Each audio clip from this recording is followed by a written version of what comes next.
আসসালামু আলাইকুম রহমতুল্লাহ। প্রকাশ হয়েছে আজ ঢাকা শিক্ষা বোর্ডের অধীনে এসএসসি বোর্ড চ্যালেঞ্জের রেজাল্ট। খাতা চ্যালেঞ্জের এই ফলাফল একজন পরীক্ষার্থী হিসাবে তুমি যদি খুব সহজে সংগ্রহ করতে চাও, তাহলে আজকের এই ভিডিওটি না টেনে প্রথম থেকে শেষ পর্যন্ত একেবারে খুব যত্ন সহকারে দেখো। ইনশাআল্লাহ স্টেপ বাই স্টেপ আমরা কিভাবে এই ফলাফলটি তুমি দেখবে সে সম্পর্কে বিস্তারিত আলোকপাত করব।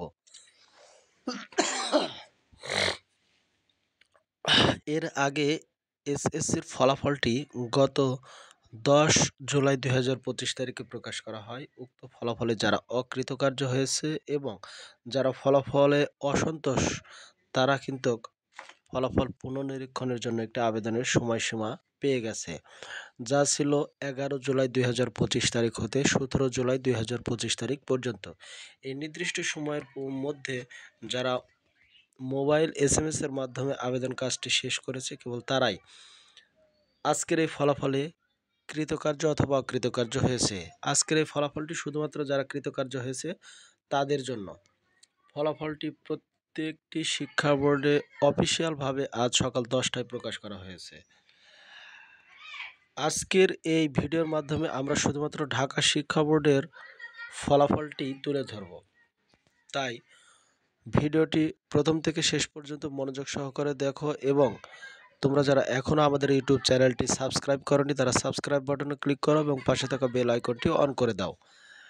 তোমাদের সুবিধার্থে আমরা এই ফলাফলের PDF লিঙ্ক ভিডিওর ডেসক্রিপশন বক্সে দিয়ে রেখেছি, যেখানে ক্লিক করলেই তোমরা কিন্তু এরকম একটি ইন্টারফেসে পৌঁছে যাবে, যেখানে দেখতে পাচ্ছ board of intermediate and secondary education Dhaka recently result of SSC exam 2025 change result only, অর্থাৎ যাদের রেজাল্ট শুধুমাত্র পরিবর্তন হয়েছে তাদের। এখানে দেখতে পাচ্ছ সিরিয়াল নাম্বার, এরপরে সেন্টার কোড, এরপরে রোল নাম্বার, এরপরে সাবজেক্ট নেম, এরপর আগেকার যে ফলাফলটি প্রকাশ করা হয়েছিল আর বর্তমান যে ফলাফলটি।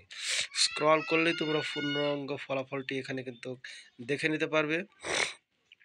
এর পাশাপাশি একটি তথ্য তোমাদেরকে জানাতে চাই যে ফলাফলটি সর্বমোট 90 পেজের, অর্থাৎ টোটাল 90 পেজে এই ফলাফলটি প্রকাশ করা হয়েছে। বুঝতেই পারছো ঢাকা শিক্ষা বোর্ড একটি বড় শিক্ষা বোর্ড, তাই এখানে যেমন পাশের সংখ্যা বেশি, ফেলের সংখ্যাও বেশি রয়েছে। তাই 90 পেজের এই ফলাফলে সর্বমোট হয়ে দেখা যাক কতজন কৃতকার্য হয়েছে, আমরা দেখে নিই।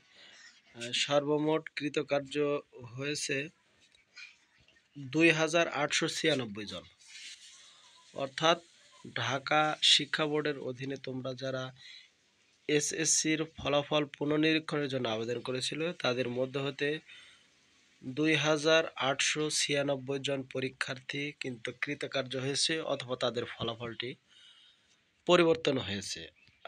এইখানে যেহেতু সিরিয়াল অনুযায়ী রোল নাম্বারগুলো দেওয়া রয়েছে, কাজেই তোমরা খুব সহজে ফলাফলটি দেখে নিতে পারবে কোনো প্রকারের সার্ভার জটিলতা ছাড়াই। এই ভিডিওটি যদি তোমাদের কাছে ভালো লাগে, অবশ্যই ভিডিওতে একটি লাইক করবে, একটি মূল্যবান মতামত কমেন্টস বক্সে জানাবে, এবং এই ভিডিওটি বেশি বেশি করে শেয়ার করবে, যাতে করে হাজার হাজার SSC পরীক্ষার্থী যারা ফলাফল পুনর্নিরীক্ষণের জন্য আবেদন করেছিল, অর্থাৎ খাতা চ্যালেঞ্জ করেছিল, তারা এখান থেকে ফলাফলটি দেখে নিতে পারে। আজ এ পর্যন্তই, দেখা হবে নতুন কোনো ভিডিওতে। ততক্ষণ পর্যন্ত তোমরা সকলে ভালো থাকো, সুস্থ থাকো। আসসালামু আলাইকুম ওয়া রাহমাতুল্লাহি ওয়া বারাকাতুহু।